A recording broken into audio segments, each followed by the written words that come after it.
ગુજરાતમાં cyber ગુનાખોરીનો graph સતત વધી રહ્યો છે, ત્યારે સુરત શહેર ક્રાઇમ બ્રાન્ચે એક મોટી સફળતા મેળવી છે.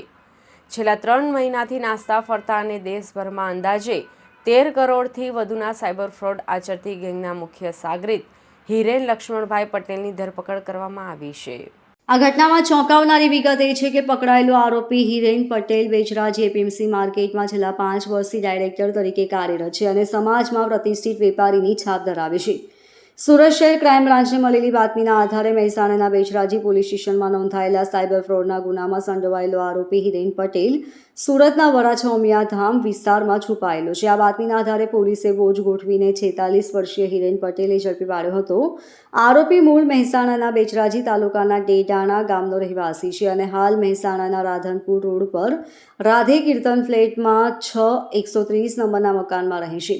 પોલીસ તપાસમાં સામે આવ્યું છે કે હિરેન પટેલે ગેરકાયદેસર રીતે નાણાકીય લાભ મેળવવાના હેતુથી પોતાની પત્ની પ્રેમીલા પટેલના નામે મહેસાણા અર્બન બેંકની બેચરાજી શાખામાં સેવિંગ એકાઉન્ટ ખોલાવ્યું હતું.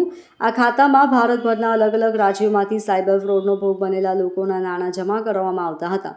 હિરેન પટેલ પોતે જ આ નાણાં ચેક દ્વારા ઉપાડી લીધો હતો. પત્નીના ખાતામાંથી અંદાજે 16,68,001 રૂપિયા રોકડ ઉપાડી અંગત ઉપયોગમાં લીધા હોવાની પ્રાથમિક વિગતો મળી છે.